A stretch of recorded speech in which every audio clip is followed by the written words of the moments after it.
sa ating lahat, mga nakikinig at nanonood sa ating live streaming. Tayo ngayon po ay live sa Facebook at ipopost ko rin po ito sa YouTube. Kaya mangyari, pakiusap po bilang supporter nyo sa akin, maliban sa inyong pakikinig at panonood ng ating live streaming, pakisubscribe po ang ating pong YouTube channel upang ito po ay makatulong sa ating ministry at para kayo po ay patuloy na mabigyan po ng paalala na meron tayong gawain every Sunday sa pamamagitan po ng live streaming sa ating Facebook. Lahat tayo ay dumadaan sa iba't ibang pagsubok at sa lahat ng ito ay meron tayong maraming katanungan at sa umaga ito ang ating tatalakayin sa araw na ito sapagkat naniniwala ako lahat tayo ay dumadaan sa iba't ibang klaseng pagsubok. Pero bago natin talakayin ang salita ng Diyos, magyari, samahan po ninyo ako na ating pong purihin at sambahin ng Diyos. Awitin po natin yung awiting hindi ka nagkulang. Kailanman po ang Diyos ay hindi nagkukulang sa atin kahit na tayo po ay magkamali, magkasala. Ang Diyos kailanman ay di magbabago ang kanyang pagmamahal sa atin. So awitin po natin ang awiting ito, di ka nagkulang.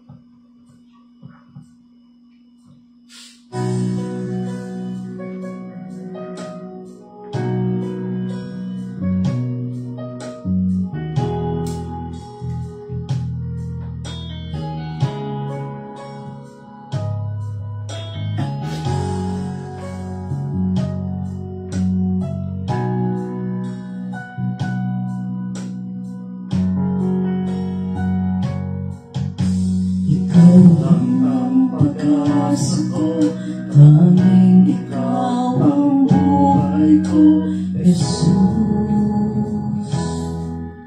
Kahit ako'y nangangamba,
basta't ikaw ang kasama, panatala.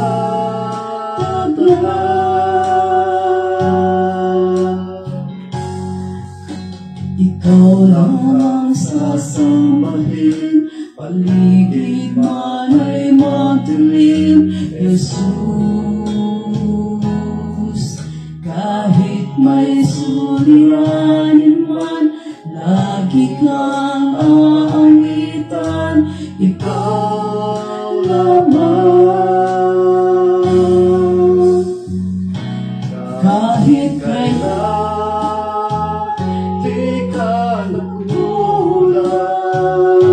biyaya mo sa akin laging daan, ang pag-ibig mo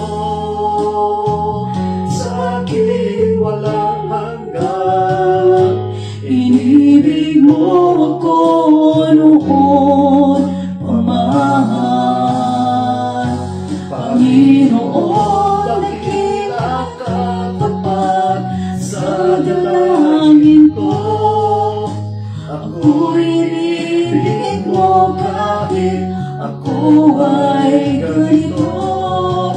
Walang katapusan ang pagmamahal mo. Walang pinipili ang puso mo.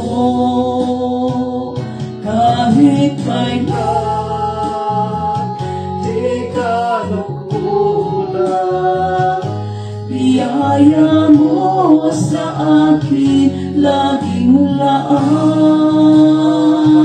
Ang pag-ibig mo sa akin walang hanggan. Inibig mo ko noon pamahal. Kahit kailan di ka nagkulang, biyaya mo sa akin laging laan. Ang pag-ibig mo sa akin walang hanggan. Inibig mo ako noon pamahal. Hallelujah, Jesus. Oh, we worship you, Lord. We bless your holy name. Salamat sa pagmamahal sa amin. Purihin ang dakilang pangalan. Hallelujah. Purihin natin ang Diyos. Hallelujah. Oh, thank you for your love, oh God. Thank you for your grace. Thank you for your mercy. We give all the glory, honor, and praise. Kahit kailan di ka nagkulang, biyaya mo sa akin laging laan. Ang pag-ibig mo sa akin walang hanggan. Inibig mo ko noon pamahal. Hallelujah, Jesus. Hallelujah. Oh, glory to God. We worship you, Jesus. We bless your holy name. Amen. Tayo po'y manalangin. Maraming salamat po, aming Diyos Ama, sa iyong pagmamahal sa amin, sa iyong biyaya, sa iyong kapapala. Kailanman hindi ka nagkulang sa amin. Kami ang nagkukulang sa iyo. Nagkukulang kami sa aming panalangin, nagkukulang kami sa pagsamba, nagkukulang kami sa kabutihan. Nagkakamali kami, nagkakasala, subalit ang iyong biyaya ay napakalaki sa aming buhay. Sa tuwing kami po ay humingi ng tawad, ay patuloy mo kami pinapatawad. Napakabuti mo sa amin. Sa oras nito ay nandito kami upang sambahin ka, purihin ka sa Espiritu at katotohanan. At nandito rin po kami, O Diyos, upang magbulay-bulay na iyong mga salita. Dalangin ko, O Diyos, ang iyong lingkod, ay iyong pong gamitin na maging daluyan po ng pagkapala para ipahayag ang iyong salita. Ang iyong salita ay isang napakalaking pagkapala sa amin. Tumutulong ito sa amin upang lumakas ang aming panampalataya. Tumutulong ito sa amin upang lumakas ang aming relasyon sa iyo. Kaya kung sa oras ngayon, susamahan kami ng Santong Espiritu. Ang iyong lingkod, ang iyong pagkasihan, ang iyong Santong Espiritu. I pray that you anoint your servant. Panginoon, dalahin ko rin po ang lahat ng mga nakikinig ng mensahe ay niyo pong hipuin ang kanilang puso, buksan ang kanilang spiritual na pampunawa upang ang salita mo na kanilang marinig ay maging kapala sa kanila at ito po ay magsilbing kalakasan sa kanila. Panginoon, maraming salamat po sa opportunity na binibigay mo sa iyong lingkod upang makapagbahagi ng iyong salita sa pamagitan ng live streaming sa Facebook at sa YouTube. Maraming salamat po. To God be the glory. In Jesus' name we pray. Amen and amen. Praise God. Amen.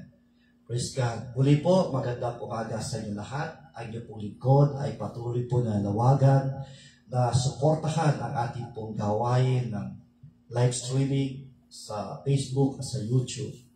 At gagayon po ay wala pa rin po akong hawak na church at kung ako ay tulungan ng Diyos at bukas ng tahanan na kayo po nanonood, ay pwede po niyo buksan tahanan at magkaroon tayo ng gawain, Bible study, at eventually magkakaroon tayo ng church. So maraming salamat po sa inyong suporta at ngayon ay ating tatalakayin ang salita ng Diyos.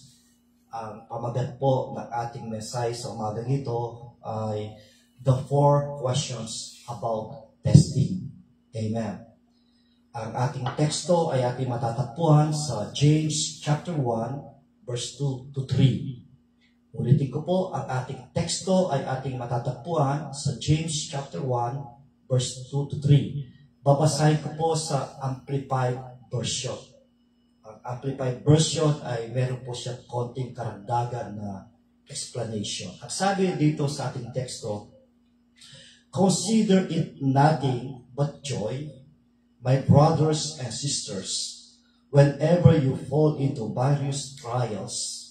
Be assured that the testing of your faith, through experience, produces endurance, leading to spiritual maturity and inner peace. Pagpalain ng Diyos ang pagkabasa ng kanyang salita. Amen. Mula po sa ating binasa ay ating tutunghayan ang salita ng Diyos. Let me start this message with quick discussion. Number 1, everyone will be tested in life. Amen. Lahat tayo ay dumadaan ng pagsubok, problema, kahirapan, karamdaman, at iba't ibang klaseng pagsubok. Lahat tayo dumadaan. Hindi lang ko lang alam kung sa kasalukuyan, kung anong klaseng pagsubok, problema ang iyong pinagdadaanan ngayon. Walang exempted. Lalaki, babae, lahat ay dumadaan ng pagsubok. At yan ay biblical. Kailangan nating aralin yan. We should learn to expect testing.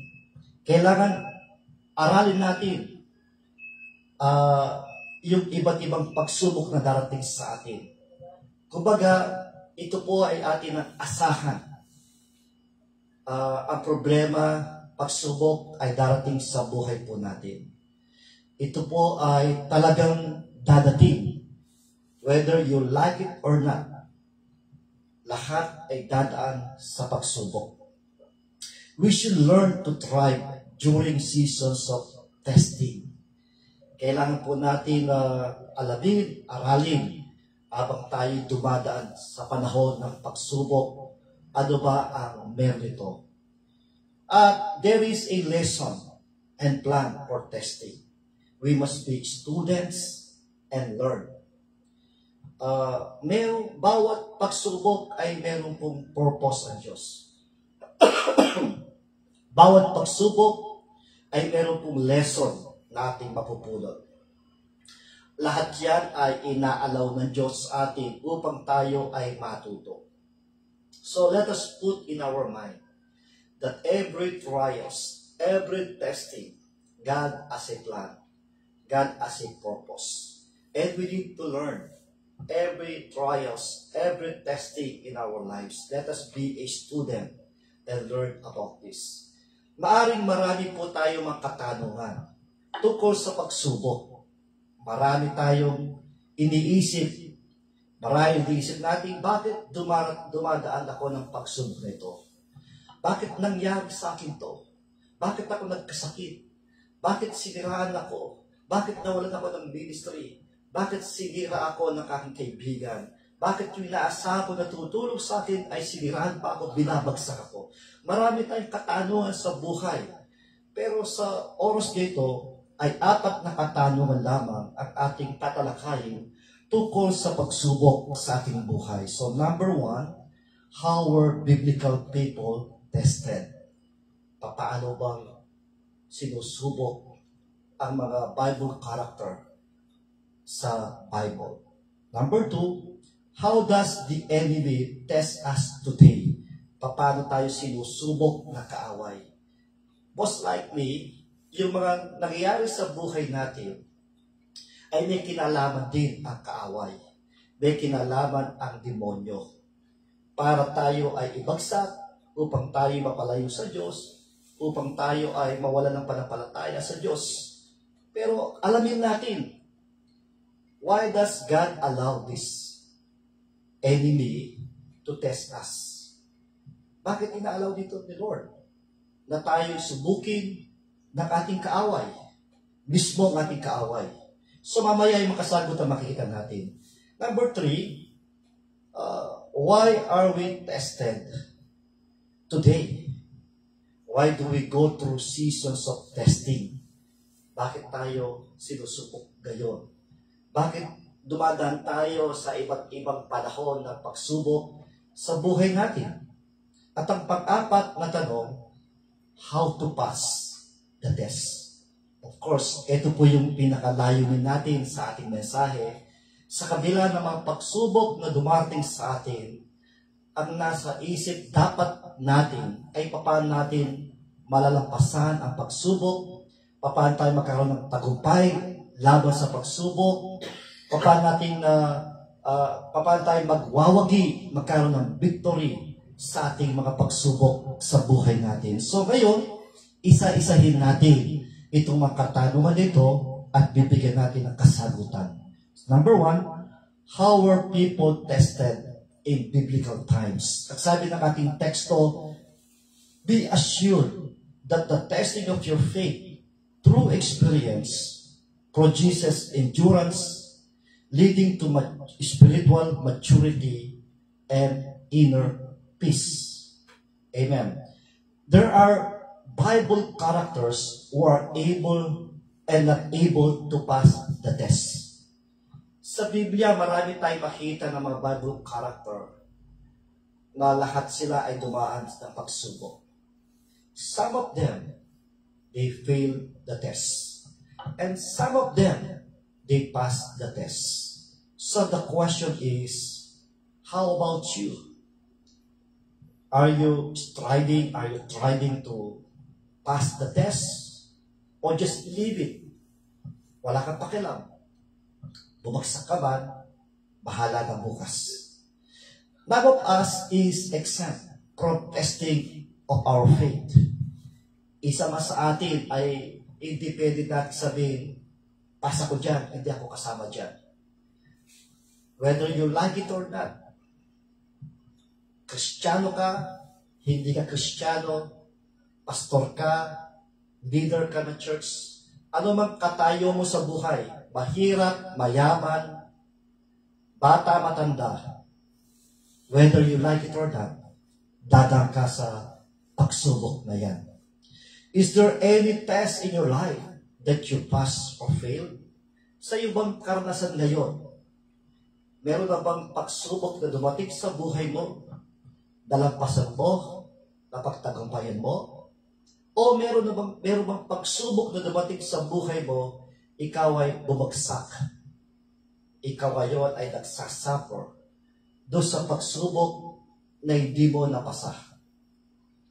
Let us examine the people in the Bible. They pass and fail the test. So, iisa-isayin po natin ang mga yan. These are the following personalities in the Bible who failed the test. Unahin po natin muna yung mga bumagsak sa pagsubok. Number 1, si Adam and Eve. 1:3 was off limits, but the rules were clear from the start. They failed the test. Ano ba ang kwento nito?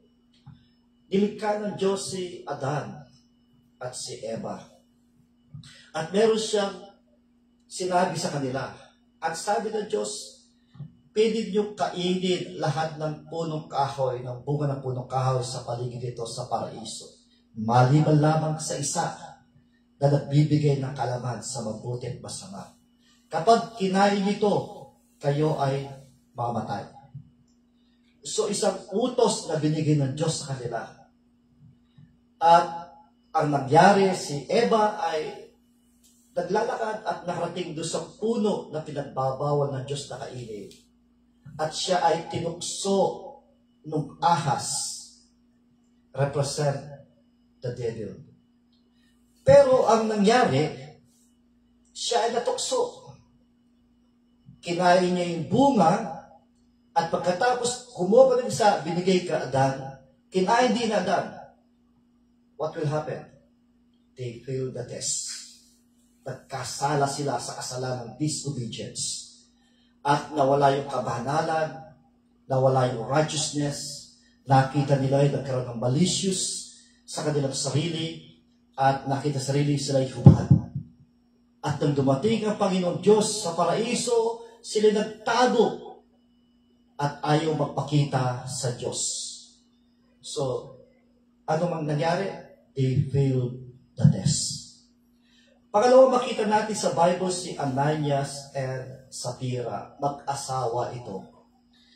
So panahon na yun, ang Holy Spirit ay bumaba sa kanila. Mga Kristyano na puspos sila ng Espiritu Santo. At that time, they will have a covenant. Anong covenant nila? Ibenta yung kanilang ari-arian at yung pinagbentahan, yung iba ay ipamimigay, yung iba ay sa kanila rin naman. Pero nangyari, nagkasabwatan ang dalawa.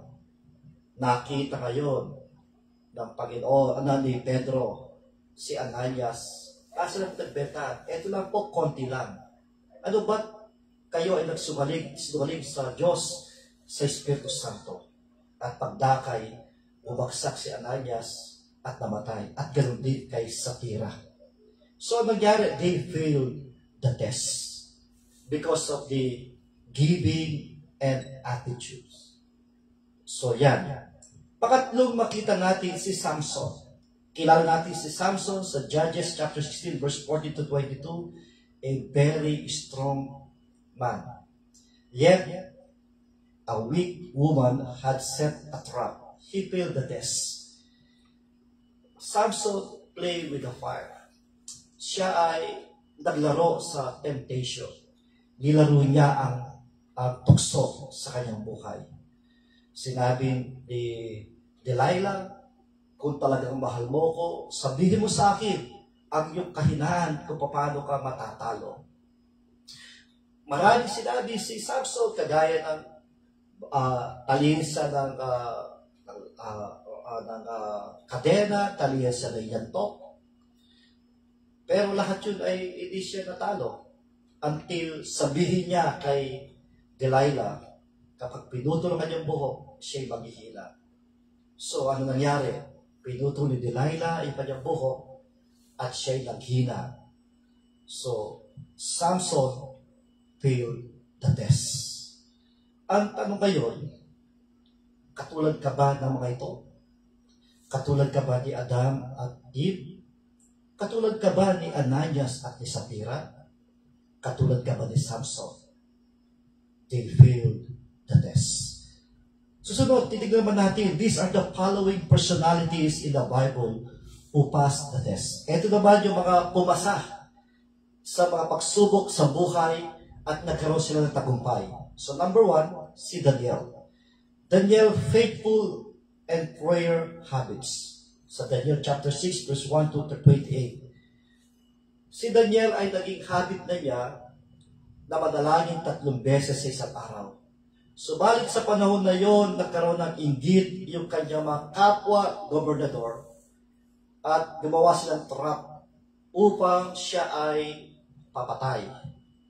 So, dilapitan ng mga kapwa gobernador niya ang hari na sinabi na lumagda po kayo ng kasulatan na bawal ang manalangin sa kanya-kanyang Diyos, bawal ang magpuri, sumamba sa kanya-kanyang Diyos, tanging ikaw lamang ang sasambahin. Nilagdaan yun ng hari. Ang bawal, sino man mahuli, ay papatayin. At binantayan ng mga kaibigan, mga kakapwa, gobernador ni Daniel. At nakita nila si Daniel, kung ano yung habit niya, ay patuloy niyang ginawa. Naging tapat siya sa kanyang habit na manalangin, kausapin ng Diyos 3 times a day. At yun ay nahuli ng mga kapwa gobernador at sinumbong sa hari. At siya'y tinapon sa mga leon. At nung itapon siya sa leon para kainin siya, hindi siya ginalaw, hindi siya kinalmot, at hindi siya tinakot ng mga leon. Walang nangyari sa kanya. Binigyan siya ng proteksyon ng Diyos sapagkat patuloy sa katapatan ni Daniel sa kanyang panalangin at hindi siya natalo ng kalaban. At ito ay nagbigay ng kapurihan sa Diyos. Amen. Pangalawa, makita natin na nakumasa sa pagsubok ay si David, facing the giant. Sa 1 Samuel chapter 17, verse 1 to 58. Ang kwento yan ay si Goliath. Inahamon ang mga Israelita at sinasabi niya, magbigay kayo ng isa na pinilaban sa akin. Kapag natalo ko siya, maging alipin namin kayo. Ito po isang Palisteo. At ang nangyari, nakiusap si David kay Haring Saul na siya ang aharap, siya lalaban. Nag-alinlangan pa si Saul sapagkat napakabata pa ni David. Pero sinabi David, ako'y pinoprotektahan ng Diyos. Kapag merong sumusugod sa aking mga alagang mga trupa, pinapatay ko sila, mga leon, at natatalo ko sila. Until finally, na papayag ni David si Saul na siya ang aharap kay Goliath. Subalit, nung bigyan siya ng armas, hindi makayang buhatin ni David yung espada at hindi magkas sa kanya yung baluti at nakiusap, hindi niya kailangan ng mga armas na yan at siya bumulot lamang ng 5 bato at meron siya dalang tirador. At sumarap siya kay Goliath, ang sabi niya, ikaw na Palisteo, hindi tuli, tatalunin kita sa pangalan ni Yahweh, babagsak kita, pupugutan ko yung ulo. Pinagtawanan siya ni Goliath hanggang sila maglaban at ginamit ni David yung kanyang tirador at tinamaan niya sa noo si Goliath at natumba si Goliath at madaling tumakbo si David, kinuha yung kanyang espada at pinugutan ang ulo ni Goliath. So, ibig sabihin, David passed the test. Isang malaking kalaban sa kanyang harap, hindi siya natakot, hindi siya nagdalawang isip, yung kanyang panampalataya at paniniwala, matatalo niya kalaban dahil nasa palig niya ang Diyos. Hindi siya natakot at tinalo niya ang kalaban. Pangatlo ay si Joseph. Si Joseph, dysfunctional family, dreaming, forgiving, and no bitter. Si Joseph, siya po yung pangalawang bunsong anak ni Jacob. At siya po ay pinagkakaingitan ng kanyang mga kapatid sapagkat paborito siya ni Jacob. At ginawa pa siya ng damit na makulay. At itong si Joseph ay nagdadala pagkain sa mga kapatid habang sila nagbabantay ng mga trupa. Hanggang isang araw, tinapon siya sa hukay. Hanggang sa balak sana siyang patayin, subalit yung kanyang kuyang si Ruben, sabi niya, wag. At siya ay ibinenta sa mga Israelita. At pagdating doon, siya ay napakaraming pagsubok na kanyang hinarap. Yung asawa ni Potiphar, pinagbintangan siyang inahalay, gusto i-rape, at pinakulong siya ng asawa pinakulong siya ni Potiphar. At sa kulungan, siya naghirap hanggang sa kanyang nandun siya, may 2 lalaking ikinulong, isang cupbearer, isang panadero, at paraw sila na naginip, at yung panaginip nila ay binigyan ng interpretation ni Joseph, at yung kanyang panaginip ay yung kanyang interpretation ng katotoo. Hanggang sa araw na naginip ang hari na hindi kayang ipaliwanag sino man, at siya ang dinala doon at siya nagpaliwanag sa panaginip ng hari. At dahil doon, siya ang ginawa ng gobernador, sa lahat ng gobernador, doon sa lugar na yun. At ang nangyari, dumating ang tagutom sa buong nayon, sa buong lugar ng Ehipto.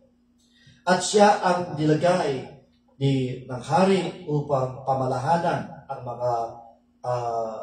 mga tanim, mga business nila. Hanggang sa dumating ang kanyang kapatid, kanyang magulang. To cut the long story short, meron ng opportunity si Joseph para parusahan sila.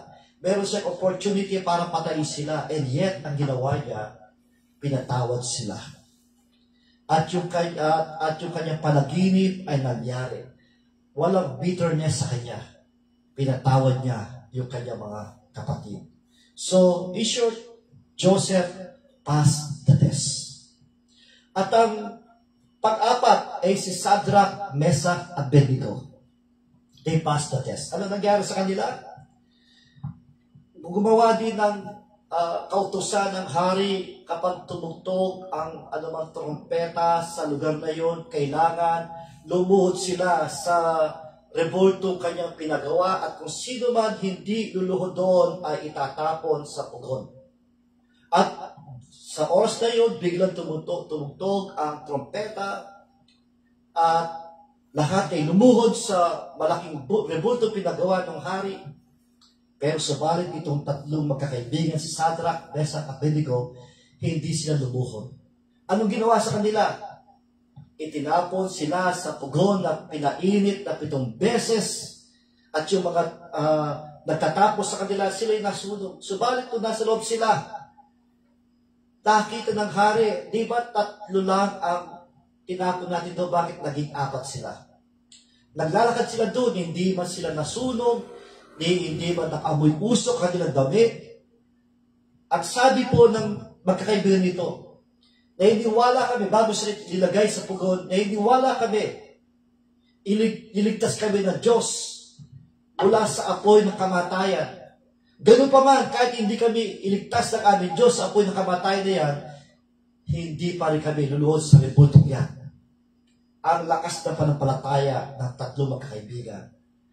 And then, iniligtas sila ng Diyos. Hindi sila nasunog, hindi nag-amoy usok kanilang damit, iniligtas sila ng Diyos. In short, they passed the test. Amen. Sila po ay pumasa sa pagsubok. Amen. Amen. Amen. Praise God. Hallelujah. So, sa oras na ito, makita rin po natin hindi lamang itong 4, maging si Naaman. Si Naaman ay nagkaroon siya ng ketong. Mula ulo, hanggang talampakan. At naghahanap siya ng manggagamot at walang siya makita na pwedeng magpagaling sa kanya. Subalit, isang batang na babae ang lumapit sa kanya nang sabi, puntahan mo yung propeta ng Diyos at sasabihin sa iyo kung anong dapat mong gawin. At pumunta si Naaman kay Prophet Elijah at ang sabi sa kanya, 7 beses ka maglulublob sa ilog Jordan. Subalit ang ilog Jordan na yun ay napakaputik at madumi. Pero dahil sinabi yan ng lingkod ng Diyos, sumunod si Naaman sa unang lublob. Pagtayo, nando pa rin sugat sa pangalawa, pangatlo, pangapat, nando pa. Pero hindi siya sumuko. Patuloy ginawa sa 7 beses. Nakita niya siya gumaling. Nawala yung kanyang keto. So, nangyari, Naaman passed the test. Amen. At ang pang-anim, si Peter, si John, never stopped sharing the gospel. Anong ginawa sa kanila sa pagbabahagi ng mabuting balita? Sila'y hinuli, nilatigo, pinahirapan, at pinagbawalan ng mga namumuno doon nang sabi, huwag ka na kayong mangaral sa pangalan ni Jesus. Subalit ang sagot ni Pedro, kayo na ang sasagot. Ano ba ang mas mainam? Sundin ang tao o ang sundin ang Diyos? At hindi sila natakot sa kabila ng banta. Sa kanila ay patuloy pa rin nilang pinalaganap ang mabuting balita tungkol kay Jesus. In short, Peter and John passed the test. And also Paul, to suffer beating and imprisonment and still write God's word. He passed the test. Si Paul ay, alam natin ang kwento niya, na-encounter niya ang Panginoon. At siya'y inataas ng Diyos na mangaral ng mabuting balita, lalo na sa mga pagano, sa mga hentil. At sa kanyang pangangaral, siya ikinulong. At nung siya ikinulong, anong ginawa niya? Patuloy siyang umawit, sumamba sa Diyos. At habang siya nakakulong, nakagawa siya ng mga letter. At ito yung mga epistle letter na nakalagay sa New Testament. Sa kabila ng pagsubok na yan, si Paul hindi siya naghina. And yet sinabi niya, sa kanyang sulat sa Philippians chapter 4 verse 4, rejoice in the Lord, always I say again, rejoice. Nandun yung kanyang kagalakan, kapayapaan, sa kabila ng kanyang pagsubok na dinaraanan sapagkat alam niya, kasama niya ang Diyos. Amen. And number 8, even our Lord Jesus Christ was tested in the wilderness, in the garden, and each step of his journey. Makita natin na siya po ay pumasa sa pagsubok.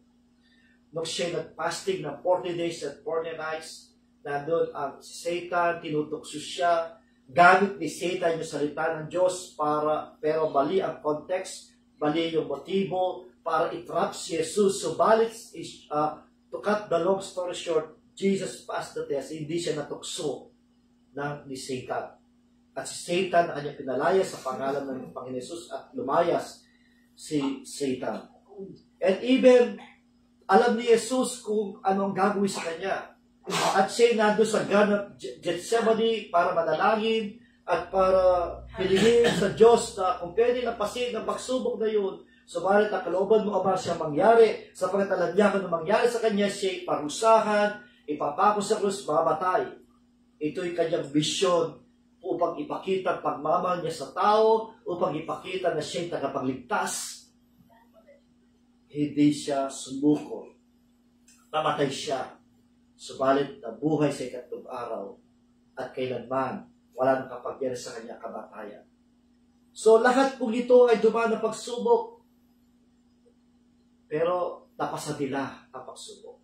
Ikaw kapatid, ilan ng pagsubok ang dumating sa iyo na iyong napasa? Ilan ng pagsubok na iyong nalampasan? Ilan ng pagsubok na ikaw ay nagtagumpay? Katulad ni Daniel, ikaw ba ay patuloy na nanalangin at tapat sa iyong panalangin? Katulad ka ba ni David na kanyang nilabanan ang higante? Natalo niya ang higanteng si Goliath? Ikaw rin ba? May higanting problema dumating sa iyo na iyong nang nalapasan at natalo? Kagaya ka rin ba ni Joseph na mayroong dysfunctional family and yet you choose to forgive sa mga nagkasala sa iyo, nagkamali sa iyo, sumira sa iyo, you choose to forgive them. Katulad ka rin ba ni Shadrach, Meshach, Abednego na mayroong utos na huwag sambahin ng Diyos, pero sa kabila ng banta na sila'y itatapos sa pugon, ang sabi nila, iligtas ba sila ng Diyos o hindi? Hindi sila luhod sa repulto at patuloy sila sa kanilang pananampalataya. Katulad ka rin ba ni Naaman na nagkasakit at siya sumunod sa utos ng Diyos sa magitan ng kanyang likod at tinanggap niya ang kagalingan? Kapatid, marahil ikaw ay mayroong pagsubok na gaya ni Naaman, mayroong kasakit. Pero maniwala ka, katulad ni Naaman, tinanggap niya ang kagalingan mula sa Diyos. Katulad ka rin ba ni Peter at ni John, na sa kabila ng mga banta na persecution, huwag nang ipagpatuloy ang pangangaral na salita ng Diyos, and yet pinili nila sumunod sa Diyos at patuloy sila nangangal? Ako po ay dinahanan ko ito. Katulad ni Peter at John, they tried to stop me to serve the Lord. They tried to stop me sa pagmiministry. Tinanggalan ako na lahat ng ministry na wala man akong ginawang immoral, wala akong ginawang pagdiskalpo ng pera, wala akong ginawang maling doktrina, and yet, nagkaisa sila para tanggalin ako sa ministry, pero hindi ako tumigil sa pangangaral ng salita ng Diyos. Sapagkat tao sila, mas pipili kong sundin ang Diyos kaysa sa tao. Katulad din kayo ni Paul. Si Paul siya'y sinaktan, pinarusahan, kinulong, pero patuloy niya pinaglingkuran ng Diyos. Gumawa siya ng maraming sulat at ito'y nilagay sa Bible. Katulad ba tayo ng Panginoon Jesus na ginagamit din ni Satan na salita ng Diyos para tuksoin tayo, para magbago yung ating panampalataya, magbago ang doktrina natin. Sa panahon ngayon, napakaraming doktrina naglabasan. Marami mga katuruan na naglabasan, pero ito'y ginagamit nila para makakuha ng maraming membro, makapandaya sila, makapanloko sila. Tayo ba ba ay patuloy na naniniwala sa salita ng Diyos? Kasi sa panahon ngayon, merong dalawang klaseng pag-interpret ng Bible at tinatawag ng exegesis at ng eisegesis. Pag sinabi natin exegesis, in-interpret ang Bible ayon sa kanyang original na language, ayon sinasabi ng mga ng character, ng mga author. Yun naman, eisegesis, ito naman ay in-interpret ang salita ng Diyos ayon sa kanilang opinion. Marami mga nagtuturo, pinapasunod nila ang salita ng Diyos sa kanila kaysa sila sumunod sa salita ng Diyos. So marami dumarating pagdaraya upang tayo ay mawala sa Diyos, mawala sa tunay na Diyos, ginagamit mismo ang Biblia. Kaya ngayon, napakarami mga nangangaral, ginagamit ang Biblia, pero mali-mali ang kanilang katuruan. At marami silang napapaniwala. Bakit? Yung kanilang napapaniwala, it is just a test. But for them, they fail the test. But those who stick in their faith in the Lord, they pass the test. Kaya kapatid, ito yung mga Bible character. Hindi sila exempted dun sa pagsubok na kanilang harap. Some of them, they failed the test. And some of them, they passed the test. At saan ka sa dalawang yan? Pangalawang katanungan natin bibigyan ng sagot. How does the enemy test us today? Paano tayo sinusubok ng ating kaaway? Remember, God allowed our enemy to test us. Sabi ng verse 3, be assured that the testing of your faith through experience produces endurance, leading to spiritual maturity and inner peace. Ang ganda po ng translation ni Amplified. Yung sinasabi niya, testing of your faith, that is through your experience. At ito'y atin pong malalapasan ito, at ito'y magbibigay sa atin ng spiritual maturity at magpagkaroon tayo ng inner peace.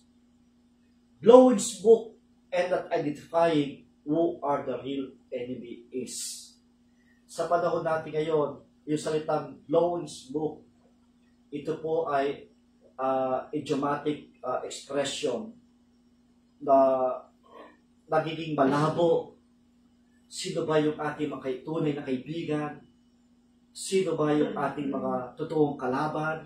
Totoong enemy? Minsan hindi mo na mawari kung wala kang spiritual discernment. Hindi mo pala alam ang kapwa-pastor mo, ang kaaway mo pala. Hindi mo pala alam yung leader mo sa yung church. Pinagkakaisa ka, pinag-uusapan ka, paano ka tanggalin sa church. Na ikaw ng pastor, you are very innocent. You are just serving the Lord. You are just teaching them, helping them to grow spiritually. And yet, pinag-usapan kanila kasama na kanilang founder, kasama ng mga leaders, kasama ng mga pastor to plan that this pastor to remove all his ministry. Na akala ng pastor ay kaibigan sila. Na akala ng pastor ay tama silang pagkatiwalaan. And yet, nagtagumpay sila sa kanilang plano. Marahil sila'y masaya-masaya. Yay! Napatanggal natin yung pastor na yan. Akala nila kalooban ng Diyos yun. Hindi nila alam, nagiging panig nila si Satan. That is not the work of God. That is not the work of the Holy Spirit. That is the work of Satan. Yan ang nangyari. Minsan tayo po hindi natin alam kung sino kaaway natin.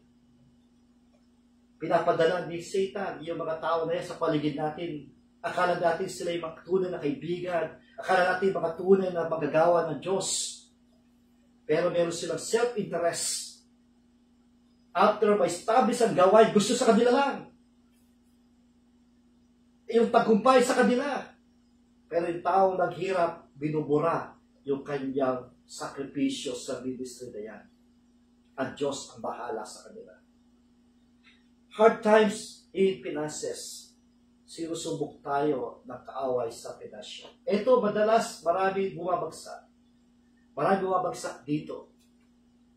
Na dahil sa pera, nawawala yung panampalataya. Dahil sa pera, nasisira ang relasyon sa Diyos. Dahil sa pera, nasisira ang relasyon sa pamilya. Ginagawa nilang Diyos ang pera. Dahil sa pera, maraming pinapatay. Maraming namamatay dahil sa pera. Yan ay ginagamit ng kaaway para subukan tayo kung gaano tayo kalakas sa pananampalataya natin sa Diyos. Giving offering and tithes. Sinusubok tayo ng kaaway, sinasabi ng kaaway, huwag kayo magbigay ng offering, huwag kayo magbigay ng tithes. Ang nakikita ko sa Facebook, tithes, when you give your tithes, ikaw ay nagkakasala. Sa Bible yung salitang, kapag ikaw nagbigay ng tithes, ikaw ay nagkakasala. Yung iba kasi, they twisted the word of God. Sinasabi nila, ang pagbigay ng tithes, ay ito'y utos lamang sa mga Israelita. Hindi para sa ating panahon ito. Kapatid, tandaan natin, the Bible is a book of precedent. Kapag sinabi natin precedent ang Bible, lahat na nangyari sa Biblia, it is possible na mangyari sa panahon natin ito. When the Israelites obey God, they give their tithes, God blesses them. God bless them so much. That is a precedent. When you give your tithes, even you are not Israelites, but because it is a command of God, but because it is test of God, when you give your tithes faithfully, God will bless you. At pwedeng mangyari yan sa iyo, kapatid. Huwag mo pakinggan ng demonyo. Huwag mo pakinggan yung mga ibang tao. They twisted the word of God. Do not give your tithes. Mali po yan. Kung ganoon ang iyong doktrina mo, huwag mo na basahin Biblia kasi wala kang makitang Pilipino sa Bible.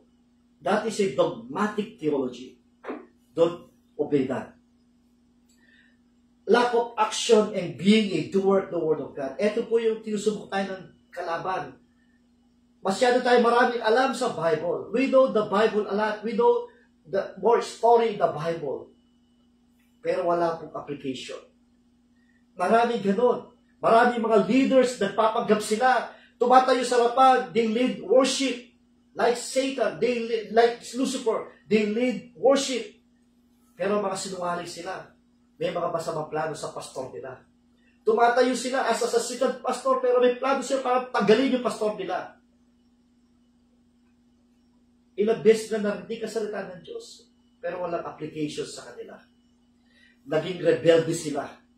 Naging labanero sila sa kanilang pastor. At yan, panagutan nila sa Diyos. Maybe right now, you are enjoying your victory to remove your pastor.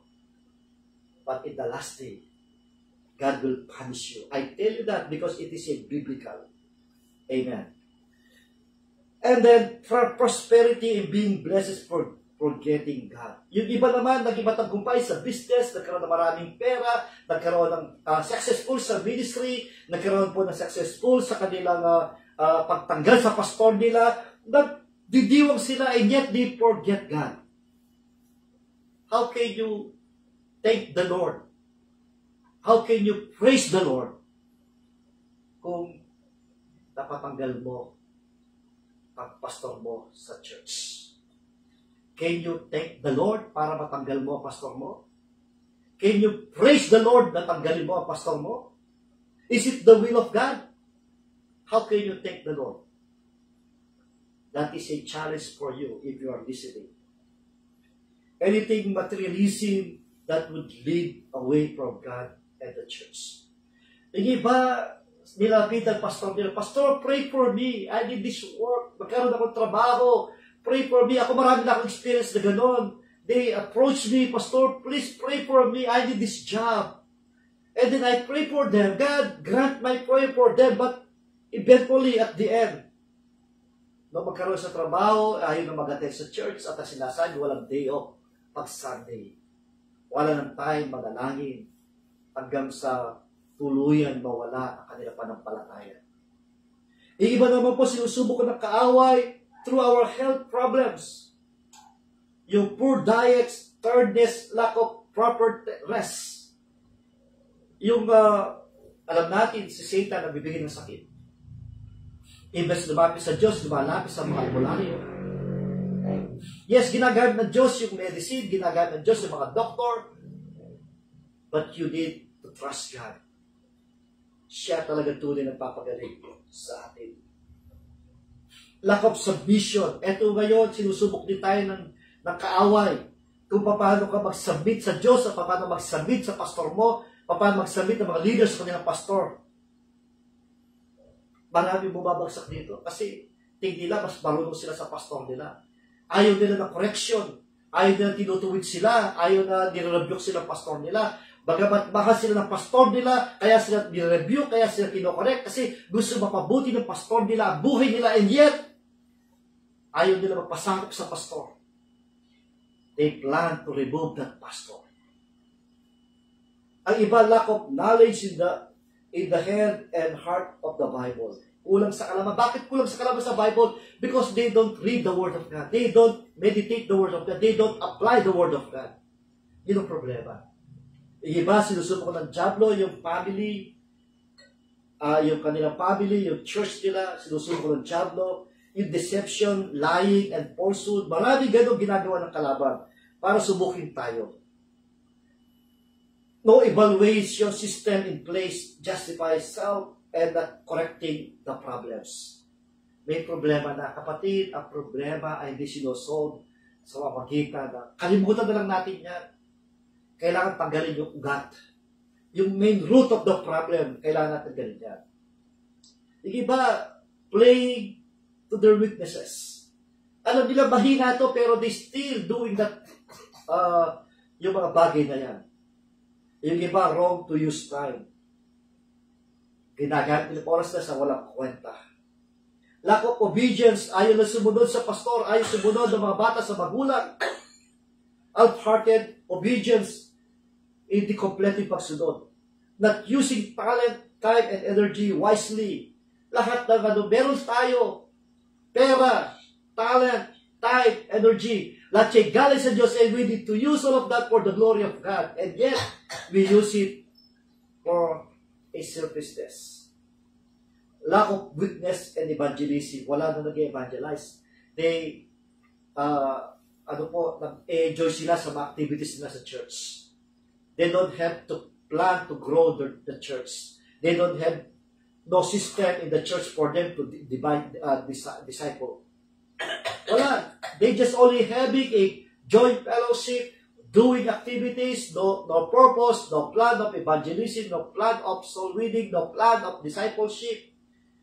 That is the testing of our enemy, si Satan. Kaya nangyari, marami mga churches, more than 5 years, 10 years, 20 years, they are not growing. Why? Because lack of witness and evangelism. That is the test of the devil. Amen. Pangatlong tanong na ating bigyan ng sagot. Why do we go through seasons of testing? Ang sabi ng binasa natin, be assured that the testing of your faith through experience produces endurance, leading to spiritual maturity and inner peace. Tests are not bad. Hindi po masama. That's why God allowed us to face a various of testing in our lives. Kasi alam na Diyos hindi masama. The tales will identify strengths and weaknesses to learn to guard and protect. Kaya ina-allow ng Diyos ito para tayo lumakas. Ma-identify natin sa tayo mahina, at doon sa mahina na yan, palalakasin ka ng Diyos kung sa ka mahina. Kapatid, kailangan natin harapin ang mga pagsubok. Sabi nga na kasabihan, no pain, no gain. If you want to grow spiritually, you need to face trials, testing in our lives. Inaalaw ng Diyos to para masubok tayo, para tayo lumago. The more the problems dumating sa atin, tayo po ay natututo. We learn a lot from these problems, a lot sa mga pagsubok na yan, upang tayo lumakas sa ating panampalataya, and we keep trusting God sa mga pagsubok na dumating sa atin. Tests can keep attitudes and emotion in place and order. Ang pagsubok, ito po ay, dito nakikita yung ating pong attitude. What kind of attitude do we have when you face trials? What emotion do we have when you face trials? Tests can teach love in difficult times. Even our Lord Jesus Christ, pinakita niya yung kanyang pagmamahal sa kabila na siya'y pinagkaisa ng mga tao, na siya'y ipako sa krus, patayin siya. And yet, hindi nagbago yung pagmamahal ni Jesus sa mga tao na sinabi niya, Father, forgive them, for they do not know what they are doing. Amen. The test can teach us that God is God and is able. Ang pagsubok ay dito natin nakikita kung gaano kapangyarihan ng Diyos, how sovereign God is.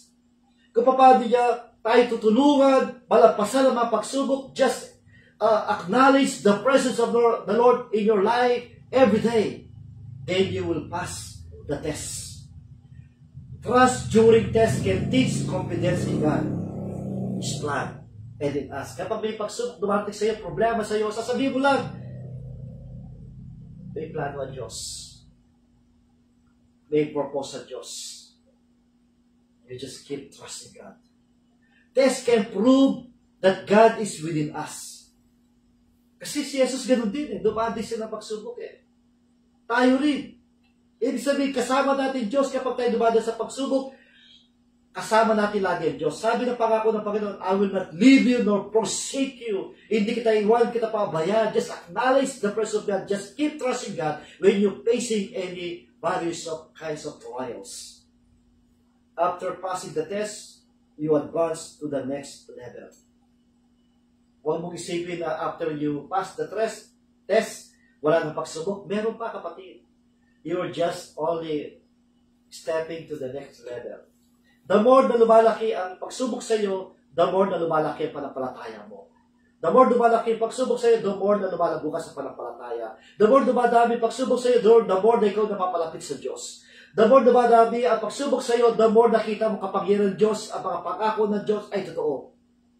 The more na maraming problema dumating sa iyo, doon ka patuloy na titiwala sa Diyos. After surviving the testing process, we should remember where we have been. Sa ka ba nanggaling? Ano ba nangyari? So, doon matututo ka sa mga pagsubok.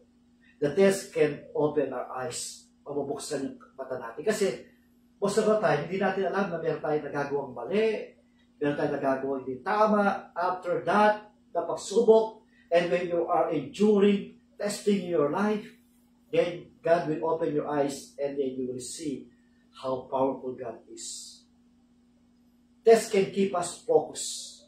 Yung pagsubok na yan ay patuloy tayo mag-focus. Growth and increasing come as we pass the test. Whether you like it or not, meron pong lalago ka after you pass the test. You increasing your faith. You are increasing your knowledge to the promise of God. Lalo ka lang kapalap sa Diyos. At ang pang-apat na tanong na kailangan natin bigyan sa Lord, how to pass the test. Ito ngayon, kailangan natin malaman, paano natin mapapasa ang pagsubok. Dito sa Daniel chapter 3, verse 16 to 18, ang sabi, sinabi ni Shadrach, Meshach, at Abednego, mahal na Haring Nabucodonosor, wala po kaming masasabi sa inyo tungkol sa bagay na ito. Gawin ninyo kung iyan ang gusto ninyo. Ang Diyos na aming pinaglilingkuran ang magligtas sa amin sa naglalagablag na pugon at mula sa inyong kapangyarihan. Kung hindi niya kami iligtas, hindi pa rin kami maglilingkod sa inyong mga Diyos ni sasamba sa rekultong ginto na pinagawa ninyo. Yan. Tingnan natin si Shadrach, Meshach, Abednego, paano nila napaglampasan ang pagsubok. Maraming pong paraan, pero ito gagamitin natin. Number 1, review your situation. Ano ba ang sitwasyon mo ngayon? What do you learn from Shadrach, Meshach, and Abednego? Ano ba makukuha natin? Ano ba mapupulot natin lessons sa kanila? Of course, yung faith nila. Yung kanilang pagtitiwala sa Diyos. Yung kanilang paniniwala, hindi na bago.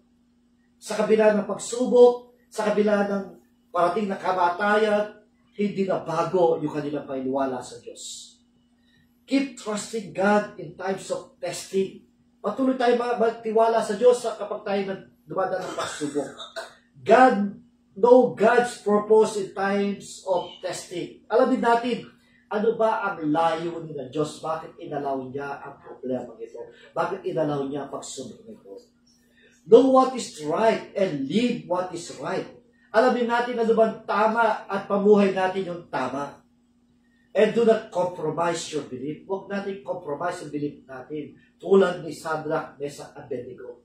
Hindi sila lumuhod sa rebulto. Worship and serve the true God.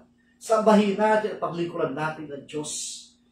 What is the result of passing the test? You can avail all the promises of God. Makukuha mo lahat ng pangako ng Diyos, like, I will not leave you nor forsake you. Makukuha mo yan.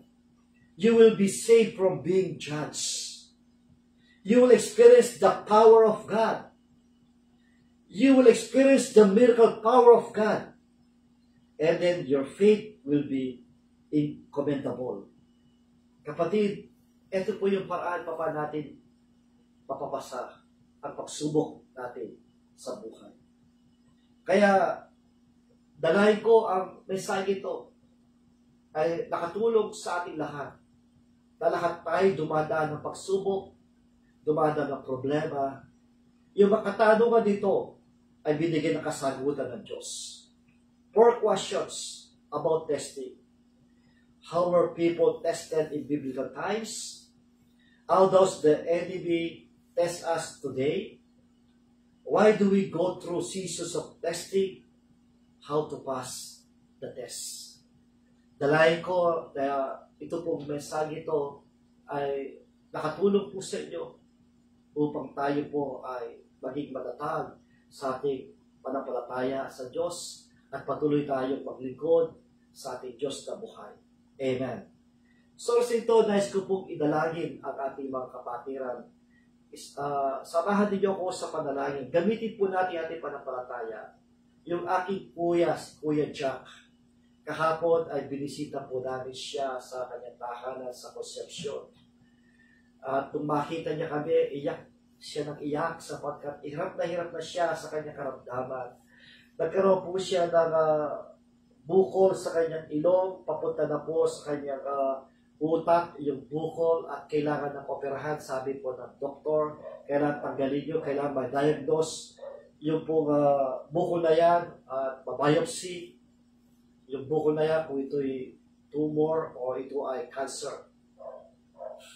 Subalit ang problema, pumunta sila sa mga public hospital, sa JBL, pang 100 siya sa pila, yung mga kasama niya nakapila, may 2 daw namatay doon, sa kakahintay sa pila, at pumunta rin sila sa public hospital sa Concepcion, at siya ay binigyan ng priority nung kagabi, dinala sa hospital. Wala naman po available na doktor na mag-opera sa kanyang ilong. So, iyak siya ng iyak. Financially, kailangan po na ng tulong, financial. Ako po ay gustong tumulong sa kanila ng financial. Ang problema, wala po kung kayong income. Wala po kung may bibigay sa kanila. Kung sino po sa inyo ang nakikinig sa mensahe ito at gusto nyo pagpalain kayo ng Diyos, it's better to give than to receive. You can help my brother. Ilalagay ko po yung aking GCash sa Facebook. You can send your offering, you can send your donation para sa kapatid, para sa ministry ito. Nais po natin tumulong. At samahan po ninyo ako sa ministry ito. Pwede po tayo mag-gather ng mga tulong para matulungan natin mga nakailangan ng tulong. Amen. At kung kayo po may prayer request in advance, you can PM me personal message, i-chat nyo ako sa messenger, and I will help you in prayer. Basta't maniwala tayo, manampalataya tayo, kaya sagutin ng Diyos yung ating panalangin. Amen. Tayo po yung mukha tayo panalangin. Maraming salamat po, Diyos, sa iyong mensahe namin na pagtulayan ngayong oras na ito. Lahat kami ay dumadaan ng iba't ibang klaseng pagsubok sa buhay. Problema sa physical, problema sa financial, problema sa relasyon, problema sa ministry, problema sa mga leaders, pastors, and everything Dumada kami ng pagsubok. Ang aming po natutunan ngayon sa mga katanungan tungkol sa pagsubok ay kung paano po namin malampasan, mapagtagumpayan ang mga pagsubok nito. Lahat kami ay nagnanais na malampasan ang mga problema sa buhay namin. At ito po ay binigyan mo kami ng guidelines mula sa iyong salita. Patuloy kayo magtiwala sa iyo, patuloy kayo manampalataya sa iyo, i-claim na yung pangako mo, ang iyong prosesya. Lahat ng pangako mo, totoo, nagaganap, nangyari. Ikaw ang Diyos na gumagawa ng himala noon at hanggang gumagawa ng himala. Ikaw ang Diyos na tumutugon ng panalangin noon at hanggang tumutugon ng panalangin. Walang nagbago sa iyo. Ikaw ang Diyos noon, ngayon magpakailanman. Panginoon, sa oras nito, dalayan ko, sino man po mga tao na dumanan ng pagsubok, kilala mo sila. Nais ko pong idalangin sa iyo ang aking kapatid, si Kuya Jack, na ngayon siya po ay na-diagnose na meron po siyang parang tumor sa kanyang ilong na kailangan operahan. Wala pong doktor na available, wala po silang pera pang gastos. Subalit ikaw, Diyos, na kapangyarihan na pwede namin lapitan at hingin ng tulong. Ikaw ang gumawa ng himala sa kanya, ikaw magpagaling sa kanya, kaya mong pakabay na kanyang buhay, kaya mong pakita kapangyarihan mo, malwalhati pangalan mo sa himalang gagawin mo sa buhay ng aking Kuya Jack. Kasama na kanyang pamilya, na umaasa, ng iyong tulong, na iyong gabay sa kanila. Inihiling po namin, O Lord. Palakasin mo po si Kuya Jack. Palakasin mo kanyang palampalataya. Palakasin mo kanyang pagtitiwala sa iyo. Palakasin mo kanyang physical in the name of Jesus. Hallelujah, hallelujah. At ang kanyang mga anak, palakasin mo rin kanilang panampalataya sa iyo. Palakasin mo rin kanilang panampalataya nila sa iyo, Diyos. Tulungan mo sila. May comfort mo sila in the name of Jesus. Kakatapos pala mamatay ang asawa ng Kuya Jack ko. At gayon siya naman na nagsasuffer ng problema ito. Lord, walang imposible sa iyo. Ikaw ang makapangyarihan na Diyos na pinanlapitan at gumawa ng himala sa aming kapatid. In the name of Jesus, in the name of Jesus. Hallelujah, hallelujah. At sino po dito may karamdaman na kilala mo siya at sino po siya ng klase karamdaman, may diabetic, meron po mga cancer, breast cancer. In the name of Jesus, receive your healing right now. Believe in the Lord Jesus Christ and you receive your healing right now in the name of Jesus. Oh, hallelujah, hallelujah. Purihin na yung dakilang pangalan. Salamat sa kagaling yung binigay mo, Panginoon. Salamat sa himala mo. Purihin na yung dakilang pangalan. Sa kagaling yung binigay mo sa mga nakilang kagalingan. Salamat sa mga solution sa problema binigay mo sa kanila. In the name of Jesus, purihin na yung dakilang pangalan. Hallelujah. Continue to bless your servant, O God. Continue to use me for your glory. Hallelujah, hallelujah. Provide our needs na pamilya ko. Financial, pagkain namin sa araw-araw, mga babayaran na bills. I trust you, Lord. I believe in you, Lord.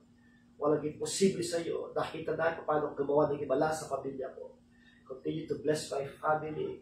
Ang aking mga kapatid, i-bless you sila. Tulungan mo rin po mga kapatid ko na patuloy kayo magkaisa at patuloy kayo magkaisa sa panampalataya. Hallelujah, hallelujah. Maraming salamat po.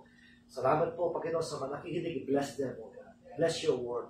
Thank you, Jesus. We give you all the glory, honor, and praise. In Jesus' name we pray. Amen, amen. Maraming salamat po sa inyong pong pakikinig. Ulitin ko po, pakisubscribe po kayo sa aking YouTube. I-search nyo lang po yung Reverend Dr. Alexander S. Carrion or yung po Connected to Jesus Family Church. I-click nyo yun, makita po niyo lahat ng mga videos ko na naka-upload sa YouTube at pati sa Facebook. Kasi sa Facebook po ay may limited po siya na time, pwede siya burahin at libeta yung ating po mga videos. Pero sa YouTube ay lagi lang natin. So, please support this ministry at kung pwede kayo magpadala po ng inyong po mga offering, I will put my GCash number sa YouTube at saka po sa Facebook. Maraming salamat po. God bless you. Kapalay tayo lahat ng Diyos. Amen. Thank you.